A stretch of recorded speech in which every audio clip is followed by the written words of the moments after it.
Hello, everyone. I'm Carrie Thibodeau. I'm the National Director of Programs and Public Policy at the Kidney Foundation of Canada. Welcome to today's webinar, Chronic Kidney Disease, What Can I Eat? At this point, I'd like to invite my colleague, Jill Goff, to introduce herself and walk us through how to participate in the webinar. Thanks, Carrie. Good morning or good afternoon, depending where you're coming from today. My name is Jill Goff, and I'm the Manager of Programs and Public Policy for the Kidney Foundation in Calgary at the Southern Alberta branch. Before we get started, I'd like to go over a few items. So just so you know how to participate in today's event. So we are offering this webinar bilingually using simultaneous translation. During the presentation, speakers will be presenting in English and in French as your language preference in the interpretation icon in the Zoom toolbar. So please choose that. Nous vous proposons ce webinaire dans les deux langues en utilisant la traduction simultanée. Pendant la présentation, les intervenants s'exprimeront en français et en anglais. Pour entendre la présentation dans la langue de votre choix, choisissez votre langue, de préférence dans l'icône d'interprétation de la barre d'outils. You've joined this presentation listening with your computer speaker system by default. If you would prefer to join over the telephone, select the arrow next to the mute/unmute icon on the bottom of your screen in the Zoom toolbar. Select switch to phone audio and then select phone call and follow the prompt to dial in. By default, all participants enter the webinar with your audio muted. Today's webinar is being recorded. For those of you joining on your computer, you will have the opportunity to submit text questions to the presenters by typing them into the Q&A pane found on the Zoom toolbar at the bottom of the meeting window. Please avoid using the chat box to submit your questions. It really helps us to monitor them more effectively when you submit them to the Q&A pane. You may send your questions in either French or English at any time during the presentation. We'll collect these and address them during the Q&A session at the end of the presentation. And to protect your privacy, when you ask a question, please don't use your name or any other sort of personal identifying information. Before we begin today, it's important to recognize the Indigenous land that we're on. Inspired by the 94 recommended calls to action made by the Truth and Reconciliation Commission of Canada, land acknowledgements are a necessary first step toward honoring the original occupants of a place. They also help Canadians to recognize and respect Indigenous peoples' inherent kinship beliefs when it comes to the land, especially since those beliefs were restricted for so long. I acknowledge with gratitude and respect that I'm joining this meeting today from Newmarket, the traditional territory of the Haudenosaunee, the Wendat, and the Anishinaabe peoples. If you know the territory you're joining from today, please do feel free to share it with us in the chat. Next, the Kidney Foundation of Canada would like to thank our sponsors for the 2023 webinar series. GSK Canada, Horizon, Otsuka, Paladin, and Merck. Their ongoing support allows us to come together to have broader, bolder, and braver conversations. This information shared today on this webinar is current as of today, December 12th, 2023. And the materials shared in this presentation are not intended as medical advice. The information provided is general in nature and does not necessarily cover all circumstances. While we make every effort to be accurate, we recommend that you seek professional medical advice for your individual questions. Okay, so today's online seminar allows us an opportunity to talk about the importance of managing nutrition when living with people who are at risk of kidney disease or with natural diagnosis or renal failure. And to start the conversation, I would like to introduce our first panelist, Roxanne Papineau. Roxanne has been a clinical nutritionist in nephrology at the IUCPQ for 18 years. She received a bachelor's degree in nutrition from University Laval in 2005 and she graduated with a diploma in functional nutrition and health from Université Laval. She's a clinical lecturer in the Bachelor of Clinical Nutrition and Doctor of Pharmacy programs at Université Laval, and president of the RNNQ, the Association of Renal Nutritionists of Quebec, and since 2018, and sits on a few committees. Roxanne has created several teaching tools for patients. She is the author and co-author of 3 cookbooks on nephrology, including the most recent, Savoir quoi manger, santé, Renal, published by Modus in 2021, which is a bestseller, and for which she received the André Beaulieu 2021 prize by the Ordre des Nutritionistes du Québec for professional publication of the year 2021. She's also the winner of the 2021 Gala Reconnaissance to IUCPQ in the category Improving the Quality and Safety of Care and Services. And when she's not busy with work, Roxanne volunteers for the Kidney Foundation of Canada and other organizations. She's the mother of identical twins, a triathlete, and is passionate about cooking and permaculture. Roxanne, over to you.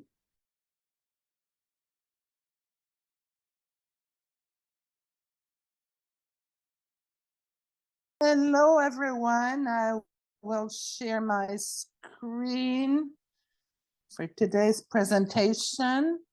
As you probably noticed, I will speak French and I will try to speak slowly so that the translation is as accurate as possible. So today, sorry about that. So today, I will be talking about kidney diet. So, you know, as a patient, it's sometimes difficult to deal with all the restrictions, different factors to monitor in your diet when you're suffering from kidney disease. It's complex for you. It is often complex for the nutritionist having to deal with all these items to create a diet that is adequate for the patient. Now, on the other end, the evolution of renal diet has evolved over the years, and I'm almost 20 years down the road in renal diets, and I've seen a great improvement that is very beneficial for patients because we've discovered new data that enable us to reduce the restrictions compared to what was done in the early times. Why? Because there has been lots of research in renal disease over the years, which help us better understand the impact of food on the metabolism, on the kidneys, therefore being able to reduce the food restrictions. So if you feel that the message now is different than the message you received when you were diagnosed or during your first years, it is normal because it has changed a lot. And all these researches have led to new guidelines. So we have a new guidelines on renal nutrition dating from 2020, and that are taking all of these aspects into account. And very recently, we've seen new guidelines published in 2023 that is gathering all these studies and is helping us adapt the diets according to the most recent information. So what's up, Doc? I mean, in regards to these recommendations, of course, I have very little time today to explain all of this, but I will explain the evolution of recommendations in terms of protein, phosphorus, and potassium, because these are the most important aspects. These are the aspects that have changed the most. Regarding proteins, now, what we consider is that quality comes before quantity. So what we've seen in our studies that whether we're under dialysis or not, whether we received a transplant or not, we realized that we need to limit a quantity of animal proteins and increase vegetable proteins. That is a huge change compared to what was thought in the early days when we were reducing vegetable proteins for different reasons. Why are we now decreasing animal proteins? It's because we realized that during digestion, much more stress is put on the kidneys, acid waste, toxins that are not produced in such a high quantity by vegetable proteins. So blood tests are way better when we're not eating too many animal proteins. This is one of the reasons. Now, the amount of protein, we have reviewed the needs for patients in pre-dialysis and in dialysis. So we're limiting the amount of protein. So if you're not under dialysis, you need to limit the amount of protein to delay dialysis. But it doesn't mean that you should avoid proteins. It means that you have to meet your needs, and the nutritionist will help you with individualized needs. Now, in terms of dialysis, before we were saying you're under dialysis, proteins, you may eat as many as you want, but now we realize that we should avoid excesses because it may give side effects, increase waste. Dialysis is not necessarily able to get rid of. So if you're under dialysis, ask your nutritionist, what are your protein needs? And of course, increase the vegetable proteins in your menu. Now, regarding phosphorus, what we've understood in the last years is that in terms of phosphorus, it is not necessarily the quantity that's important, but it's a question of absorption. We realized that phosphorus, naturally present in plants, grains, whole grains, nuts, legumes, things we were recommending to limit 20 years ago, we realized that in these products, phosphorus is not absorbed very well by the body because we do not have the enzyme to digest this phosphorus. So it has little impact on your blood phosphorus. So even if legumes are rich in phosphorus, the absorbed quantity is very low. It does not influence the blood phosphorus. So if we look at the phosphorus in animal proteins, meat, poultry, fish, dairy products, we have an absorption rate that is approximately 50%. It doesn't mean you should avoid it, but you should eat the right quantity, which means you should be asking your nutritionist about your needs. So if you're eating lots of animal proteins, of course, the phosphorus in the blood will increase. But the most important culprit is, or are,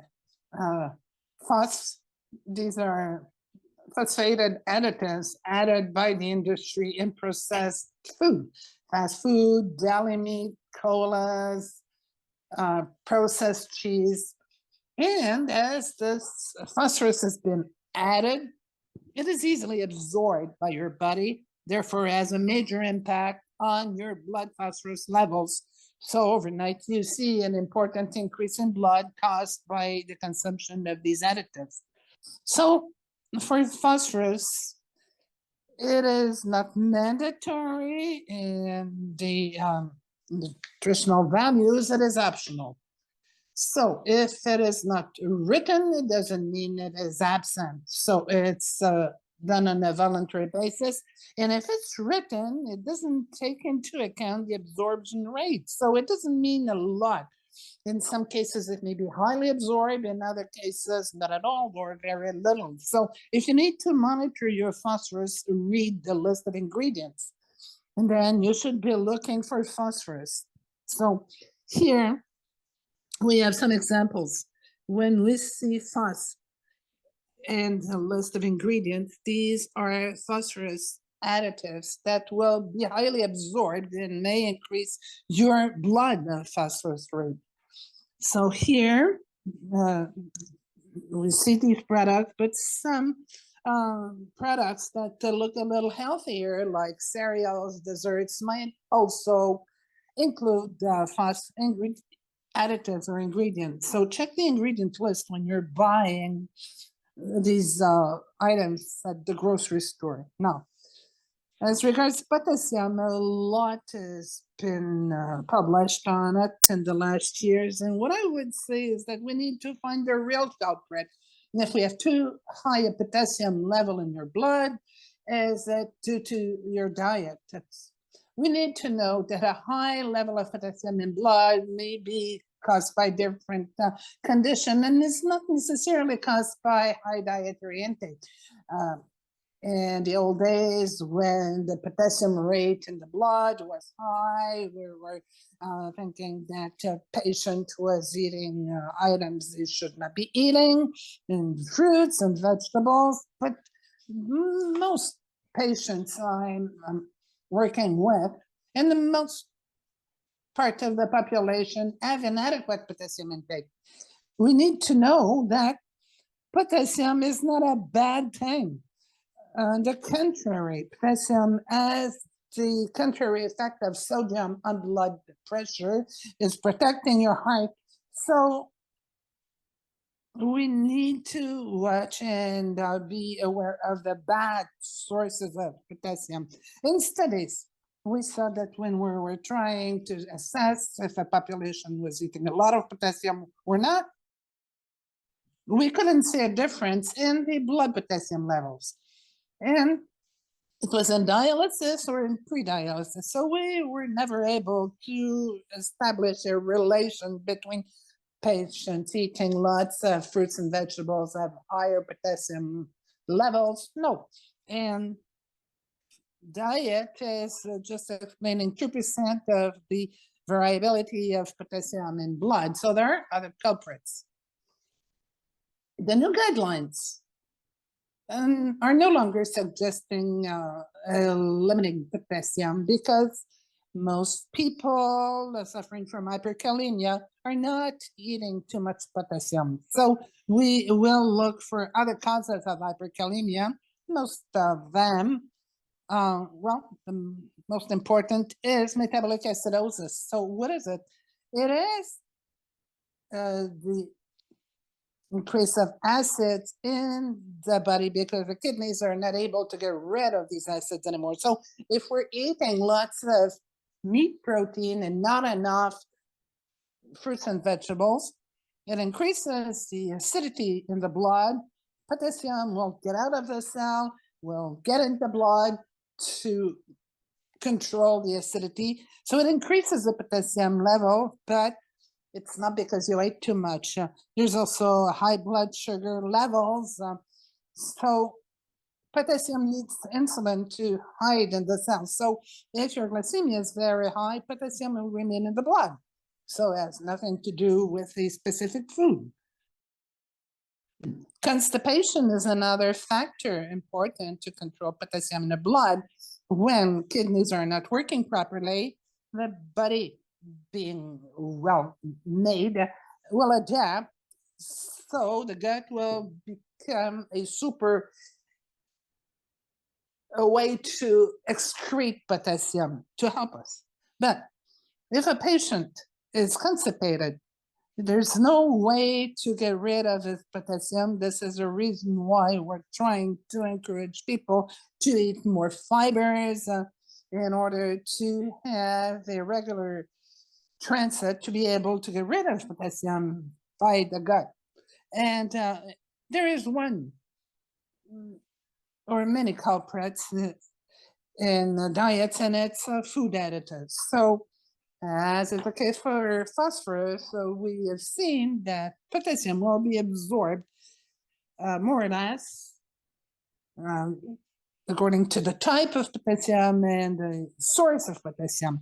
So when you eat vegetables that are not processed, so these unprocessed plants, we find it within the vegetable cells, so we're absorbing approximately only 50% of the potassium contained in fruits and vegetables. Fruits and vegetables are also reducing blood acidity, help better control diabetes, and help control constipation. So it is not a good idea to reduce the quantity of fruit and vegetables to reduce the potassium level in the blood. But if they are processed fruits and vegetables, in juices, for example, all the cells are broken and all the potassium is released. So it is a potassium that is more easily absorbed by your body. So vegetable juices, sauces, maybe high sources of potassium. Animal proteins in meat, poultry, dairy products is highly absorbed. So if we're eating the right number of protein, there's no problem. But if you eat lots of these food, well, it's possible that it will increase the potassium level in blood. Then finally, the famous additives, is the case with phosphorus, potassium additives is absorbed at 100%. So this may increase drastically the potassium level in blood. And this is what we will find in processed food or in salt substitute based on potassium chloride. So can we trust potassium? Because it is now mandatory in the nutritional values. The value we will find in the table will be in milligrams and in percent, is not taking into account the bioavailability. So is it 300 milligrams that is highly absorbed or not too much absorbed? And unfortunately, at the moment, after verifying lots of that, many values are wrong. There is a lot of transition data, potassium are missing, many erroneous values. I've seen tomato paste products showing 0 potassium, so it is not reliable at the moment. And the best thing, as is the case with phosphorus, is to look at the listed ingredient and check what are the food additives. Here's a good example. For 3 different type of ingredients containing 300 milligrams of potassium, we see here legumes with 300 milligrams of potassium, very a little absorbed with great benefits for your health. On the right, a yogurt with 300 milligrams of potassium that is more absorbed by your body in a limited quantity. This is not a problem, but we have processed foods here and we see potassium lactate, so 350 milligrams of potassium, and this 350 milligram will be absorbed at the 100%. So you see the difference. So what is important? Look at the ingredient list and watch for additives. So if I'm summarizing that, when I started my career, we were restricting many food groups. We would recommend increase the proteins if you're under dialysis, lower the proteins if you're in pre-dialysis, have high quality proteins, etc. So we had recommendation in this field. We were limiting all these salty foods. It didn't change too much though. For phosphorus, so we were limiting dairy products, whole grains. There were many groups to avoid. And of course, for potassium, we were limiting some fruits, vegetables, legumes. Finally, there was very little to eat. For those who are suffering from kidney disease for a long time, you know that the diet was quite restrictive. But now we're reducing the restrictions quite a lot. So we will focus on everything that needs to be watched when you're suffering from a kidney disease. So at the center, we will limit the restrictions. So we should watch the quantity of animal proteins, eat the right quantity, not in excess, and avoid processed food and additives. So when we change those 2 things in a diet, We're getting rid of sodium, phosphorus excesses, potassium excesses as well, and we improve the management of protein. So the restriction rate is way lower than it was before. Fruit and vegetable proteins are encouraged, whole grains are encouraged. So it enables you to have a better variety in your plate. And we may say that in terms of renal diets, what we now recommend with the knowledge we have is to have a balanced plate as recommended by the Canadian Food Guide. That's exactly the same recommendations. I will conclude by giving you the available resources. La bibliothèque isepq.qc.ca. I'm placing all my documents there. It's available to all professionals. The first 3 will be translated in English and available to download. So you will type in what you're looking at for, and the documents will come to screen. They look like this. Updated documents taking into account the brand new research in renal health. And I'm also encouraging you to look at the book I wrote in 2021. It is a renal health. We're printing it for the 3rd time. So it's not only a recipe book, but it's a way to get information and the brand new recommendations in terms of phosphorus, potassium, proteins. So it gives you brand new tools. So thank you very much. And I will be ready to answer your questions later on. Thank you so much, Roxanne. And now I'd like to introduce Jason Lumb, who's here to speak about his lived experience with kidney disease. And we're very fortunate to have Jason here today. Jason is a husband and father from Stony Creek, Ontario. He experienced acute kidney failure in 2017 after a pulmonary embolism and had a crash start on hemodialysis. After 6 months on hemodialysis, he switched to peritoneal dialysis, and following a renal diet and combining that with exercise and his dialysis treatments, Jason's kidney function improved from 3% to 29% during the 1-year period that he was on dialysis. Jason now lives with 25% kidney function, and along with exercise, he's worked with his doctor and dietitians for over 5 years to delay any loss to his current kidney function. And Jason is currently a Kidney Foundation peer support volunteer and peer support group facilitator for the Kidney Foundation. Thanks, Jason. Hello, everyone. Thank you for having me on this webinar today. As Jill was saying, my name is Jason. I'm from Stony Creek, Ontario. I am a husband to my beautiful wife, who has put up with me now for over 33 years. I have 3 amazing young men. And I am a grandfather to a 4-year-old beautiful grandson. So, and I am a peer support group facilitator and one-on-one peer support volunteer for the Kidney Foundation of Ontario. And I live with chronic kidney disease.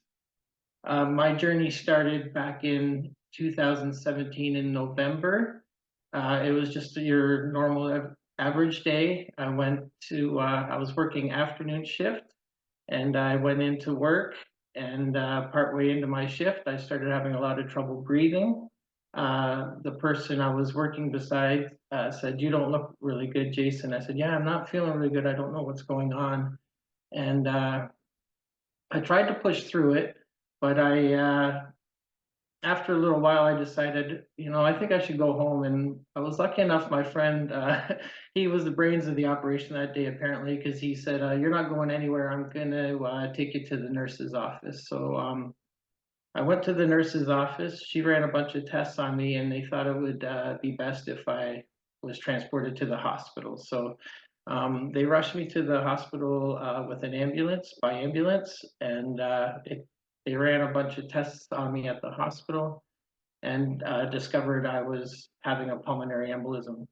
So for people who don't know what a pulmonary embolism is, it's blood clots that usually form in the legs and then go up into your lungs, and that's why I wasn't able to breathe. So they wanted to try to melt the blood clots, and they put me on an IV of blood thinners. And I was doing that for about 3 days, and they were talking about letting me go home. And so I was all excited. I wanted to go home and everything. And then I just, out of nowhere, became really violently sick. I had extreme pain in my lower back. I just didn't know what was going on. I've never been so sick before in my life. And so they ran a bunch of other tests on me, and it turned out that I had suffered kidney failure. And at that point, I was like, well, what's kidneys? What are we supposed to do? Or I had no idea what a kidney even was. And so they said, well, your kidneys are failing. We need to get you to a different hospital where they have a dialysis unit so that you could start dialysis as soon as possible. So they did transport me to a different hospital. I did what's called a crash start of dialysis, where they put a line in my neck, and I did hemodialysis for 6 months, and then I did peritoneal dialysis for 6 months.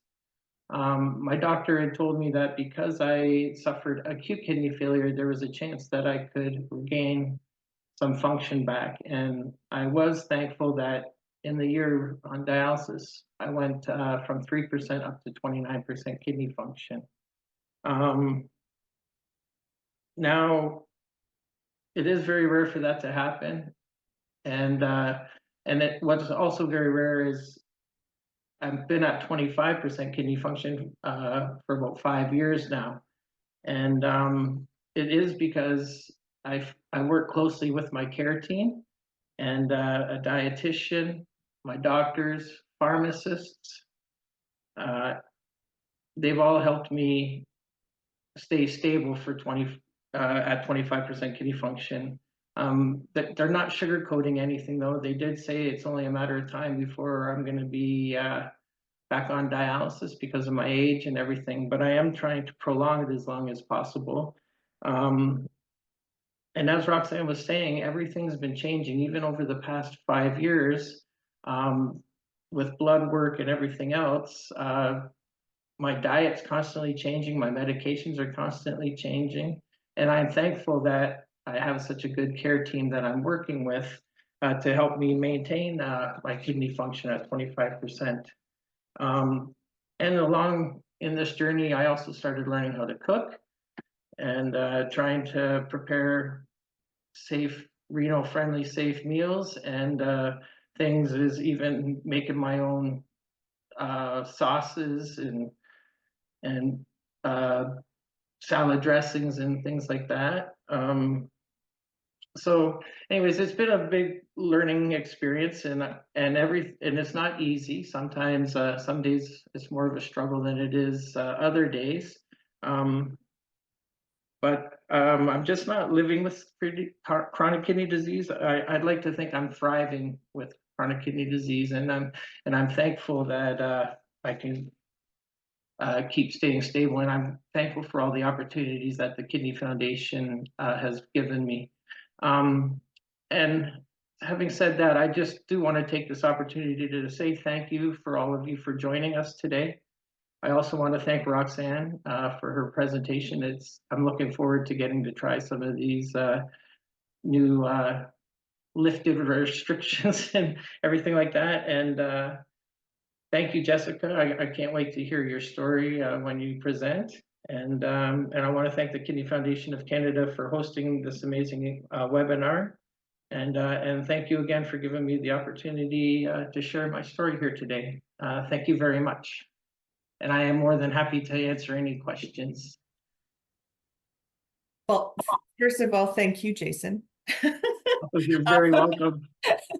Thank you for sharing your story. I mean, and again, I'm just going to do a shout out to, Jason's volunteering with the Kidney Foundation as well. So we do have our peer support groups. And so there's information, a little plug for that, information on our website for those as well. But thank you again, Jason, very much. And I want to address a couple of things that have popped up here. I know we're going to have most of our Q&A at the end, but I actually want to put this to Roxanne, actually, this question.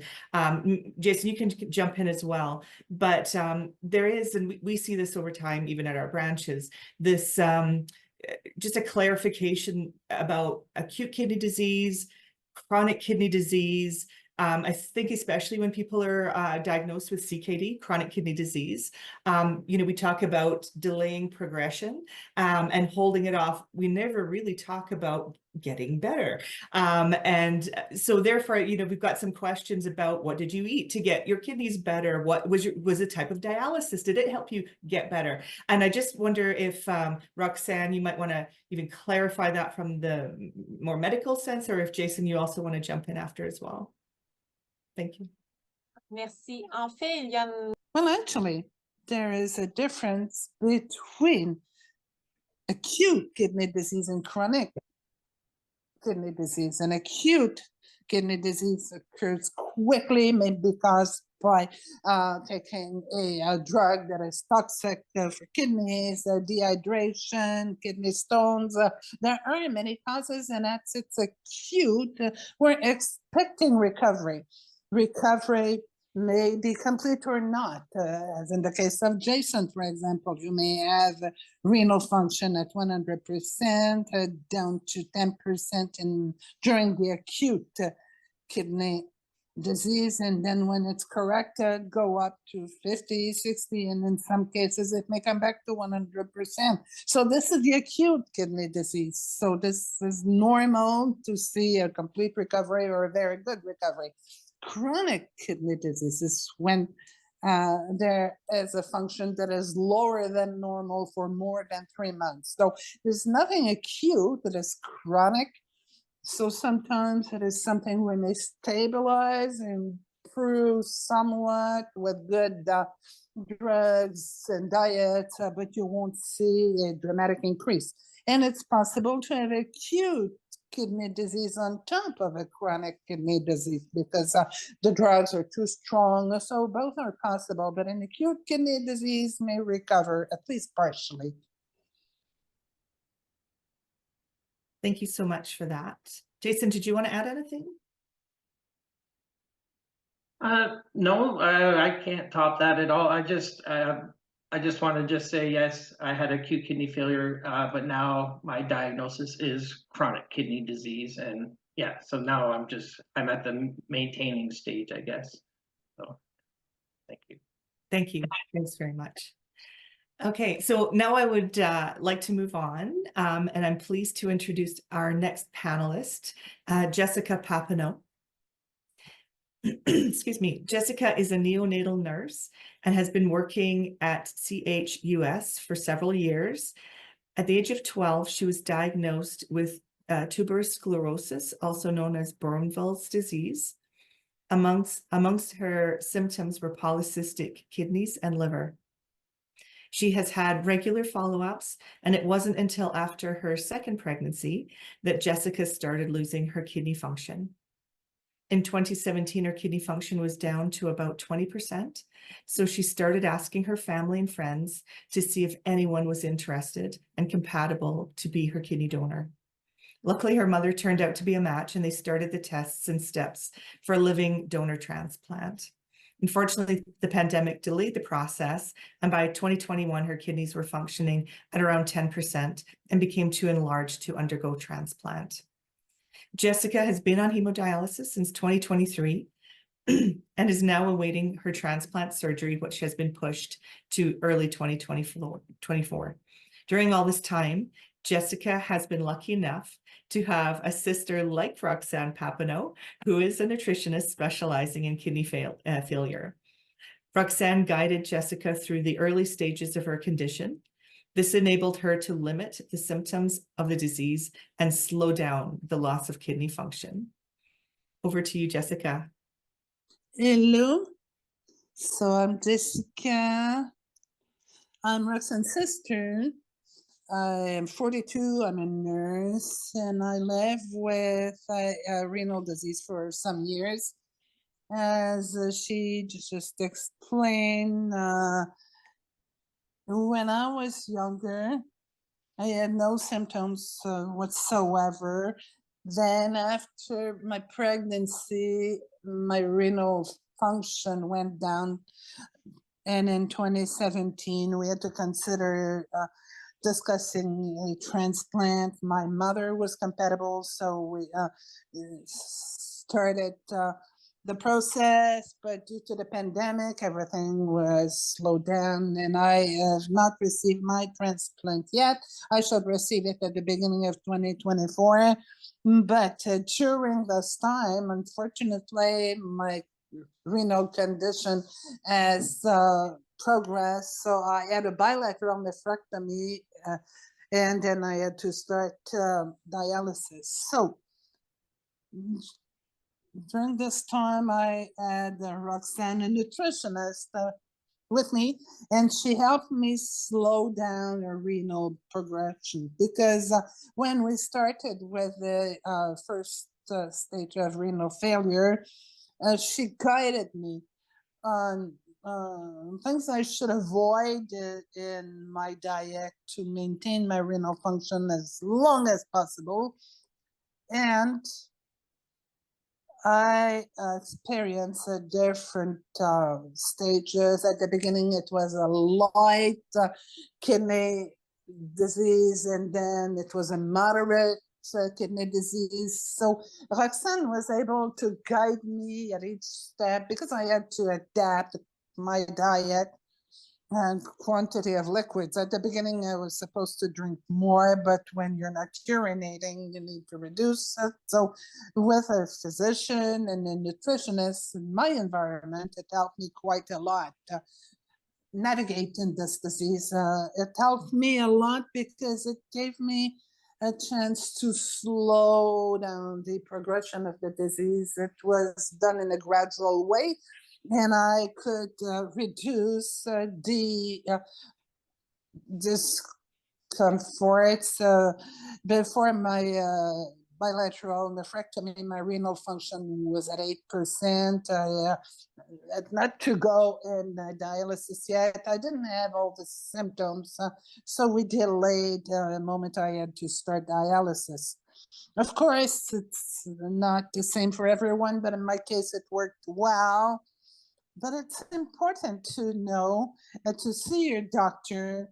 Ask if you may have access to a nutritionist, because in my case, it really helped me slow down and the progression and reduce the symptoms. What I considered was the most difficult in the progression was the feeling to be deprived. You're not authorized to eat this or that. But when you have access to a nutritionist, yes, she will help you understand what you should reduce, but she will offer alternatives. Yes, you need to reduce sodium, but you may add other spices like garlic powder or things like that. You need to reduce your protein intake, but then she taught me what were the right proteins to eat to obtain the proper protein intake without creating any excesses, to reduce the symptoms. And also learn to read the labels. It helps a lot. Of course, the very first time you go to the grocery store, it takes more time. You have to look at the list of ingredients, but after a while, you know which ingredients to avoid, and you know what you can eat. So you understand better, so it doesn't take as much time when you go to the grocery store, and you do not have to check everything because you're getting used to it. So it's you need to adapt. What I found was a little difficult was not eating the same thing as everyone at home. I'm a mother, so I'm preparing meals for the family, but I cannot necessarily eat that. There are things we can do to help. For example, I used to prepare my own meals in large quantities and was freezing them in small parts. So when I was preparing a meal for the family that I could not eat because it was not adapted to my diet, I didn't have to prepare a second meal. I was just thawing what I had. Tofu, for example, if your family doesn't like it, prepare rice, salads, and then you take your small portion of protein. While your family is eating their chicken, you will eat your vegetable protein. So doing this, it becomes easier to live with the restrictions. And so that's about it. I would like to summarize by saying that when you go see your doctor and he is diagnosing you with a chronic renal disease, ask immediately if you have access to a nutritionist, because if you have access, it will help you better live with your renal disease. Thanks, Jessica. Actually, I found that very interesting about the focus of how to live with such a change in your lifestyle, because diet is such a huge part of a person's lifestyle and their socializing. And as you said, you know, having kids and doing normal life, and how do you adapt to something so quickly? I think the question I have overall for people who might be listening, and again, for Jessica and even for you, Roxanne, to jump in, because you have a very unique situation. You know, you had your own personal renal nutritionist. What would you say to people who, you know, are faced with something like this, where it's a very seemingly a rapid shift in lifestyle, in change? You made some really great tips, Jessica, I think, but I wonder if you could, you know, more from the nutritionist perspective, and from your, Jessica, with a lived experience, if people don't necessarily have that direct support or easy contact with someone, what would you suggest for them? I may start. I would say that what is important is to adapt one thing at a time. For example, if you need to reduce your sodium, that is generalized for all kidney diseases, start by one thing.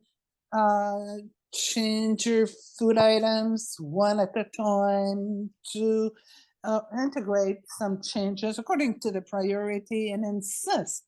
Ask your doctor, because if the patient is not asking for it, and access to a nutritionist is much more difficult. So integrate changes one change at a time.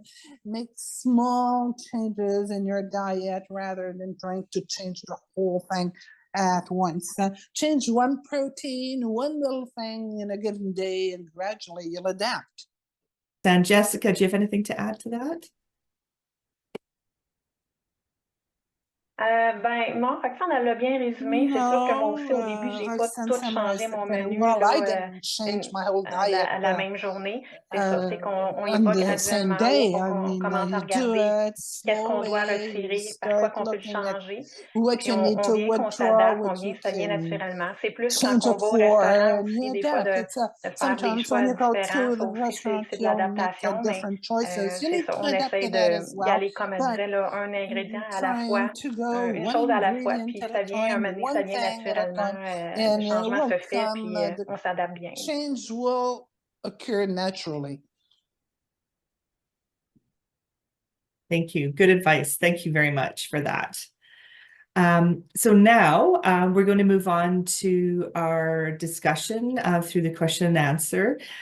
We have received lots of questions, and if you do have some and you haven't yet submitted your question for the presenters, please type them into the Q&A pane found at the bottom of your Zoom toolbar in the bottom of the meeting window. Again, please try to avoid using the chat to ask your questions, and it helps us monitor because we're looking just at the Q&A.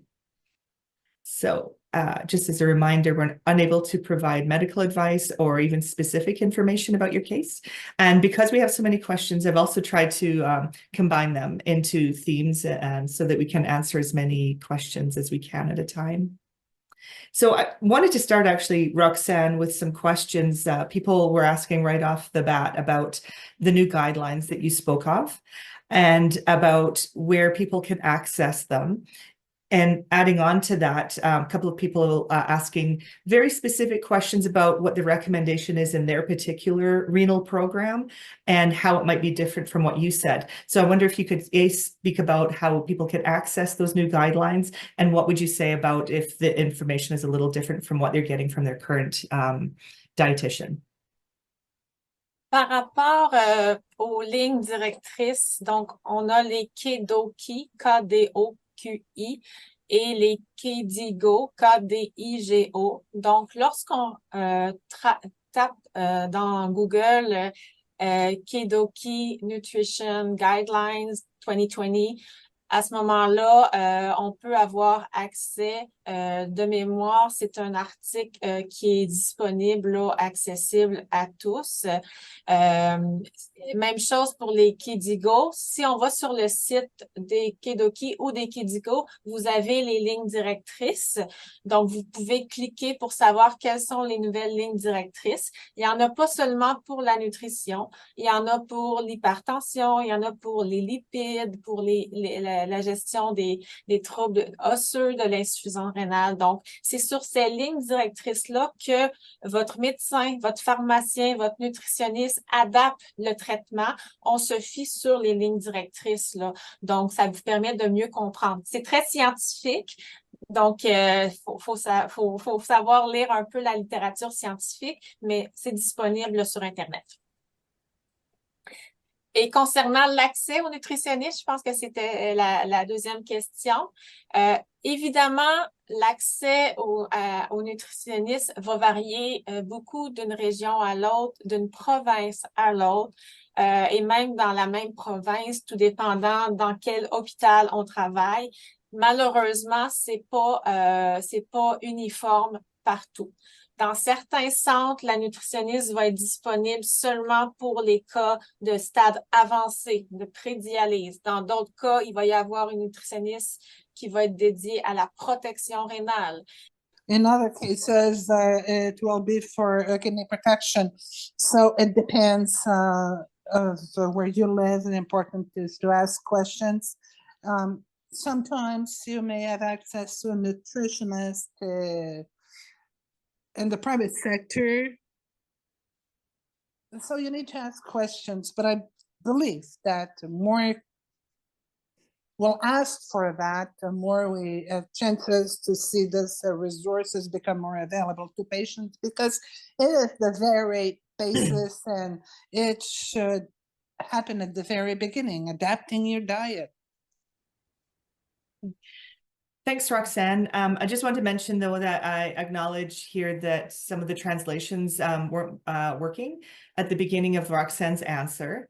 So, Roxanne, you have to start all over. No, I'm just kidding. Maybe what I do think, though, I think a really question that people had, and I was going to ask this anyway, is maybe if there's a website or somewhere people could access, if you or we could put that in the chat. Would that be possible, Roxanne? Okay. Thank you.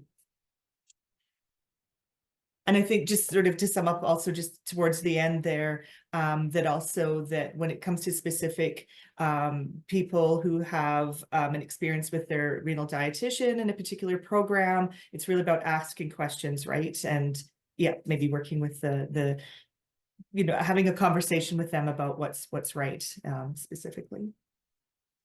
Okay, so another question, Roxanne, is there somewhere people could get a list, or do you have a list, a resource of what type of plant proteins people should be trying to incorporate daily, or just some advice on that? Yes, I have a list. Maybe I could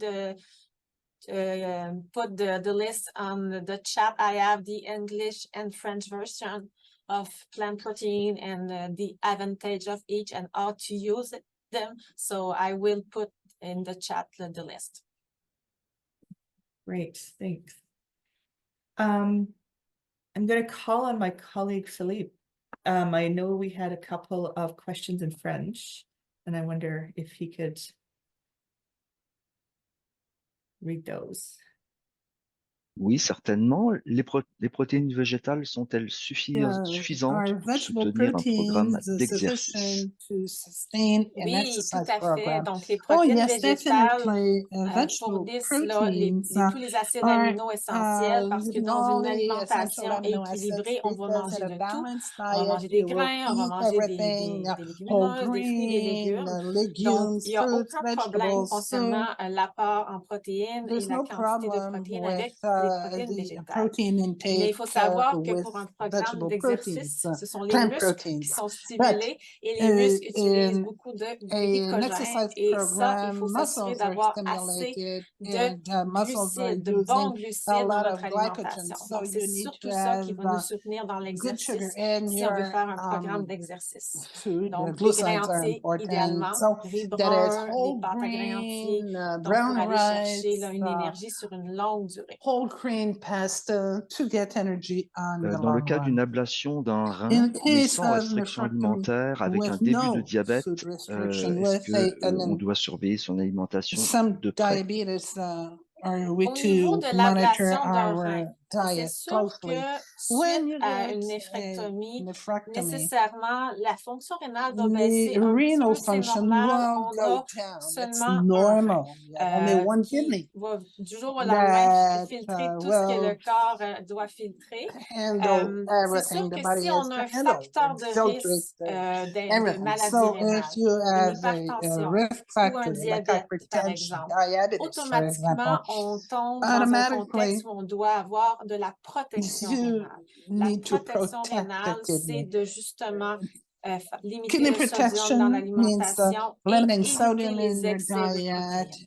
Ça, c'est and la base au avoid niveau de la protein protection excesses. rénale. So Donc, dû this au is the fait very qu'il y a un basis of diabète, renal effectivement, protection because on there doit is protéger le rein. the Quelqu'un presence qui of naît diabetes. You avec un need seul rein to à la protect naissance, your le kidney. rein tout de If suite you're est born only adapté with à one faire la kidney, fonction the de filtration pour le kidney corps. is Donc, souvent, on ne adapted verra and pas used to d'insuffisance filtrate for rénale the whole sur body. un rein So unique we de won't naissance. see Par contre, s'il arrive any quelque chose kidney comme une failure insuffisance rénale if aiguë, bien, il it's faut le traiter innate. comme But avec if we beaucoup de have soins, le an rein acute unique, mais ce n'est renal pas une disease, you cause need to d'insuffisance rénale. treat that sick kidney Bien, with peut-être une lots dernière of question en français.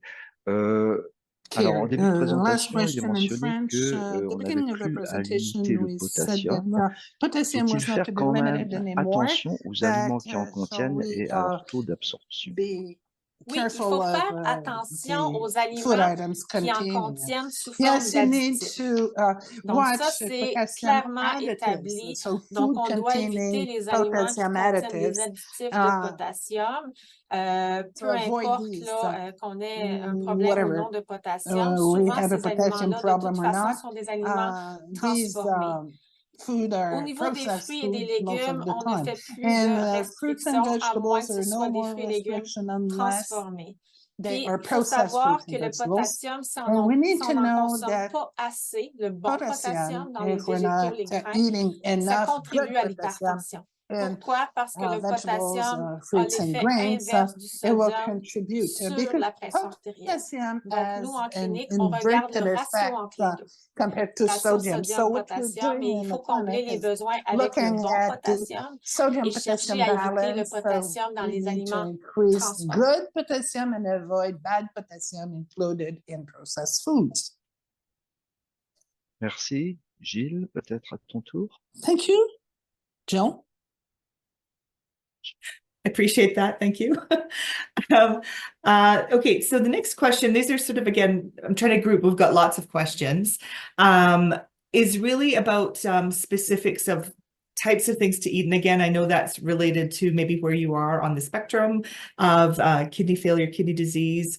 But people are just asking general about things like, you know, what would you say in relation to things like high fat, fats in the diet, even though people are tracking their fat levels are high? Or what do you think about stevia? Or does coffee have an impact? I know those are three specific things, Roxanne, but sort of in general, I wonder if you could address those three things since they came up, and maybe a comment about how people could find this information about for themselves. En ce qui concerne les Regarding high fat content, the recommendation are similar to the one for heart protection, because if you have a kidney disease, you have higher risk of getting a cardiac disease. So good fats, olive oil, nuts, vegetable fats, plant fats, but we're not restricting the quantity of fat.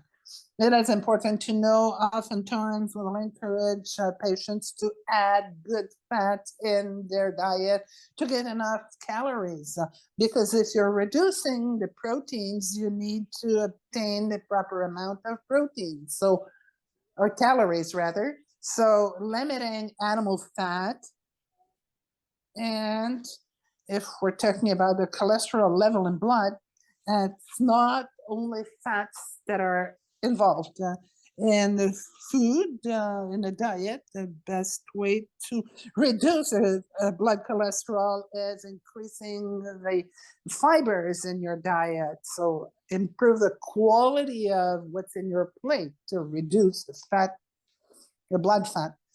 As regards stevia, I cannot give you a reliable recommendation because we don't have a history. So all sweeteners, historically, we were considering they were safe, but 10, 15, 20 years later, we see that there is a detrimental effect on health. For stevia, we don't know. Stevia is a source of oxalate, so we need to watch the quantity if we have trouble with oxalates, but I cannot say it is safe in the long run. It will take more years to know. Okay. And the last one was? Coffee.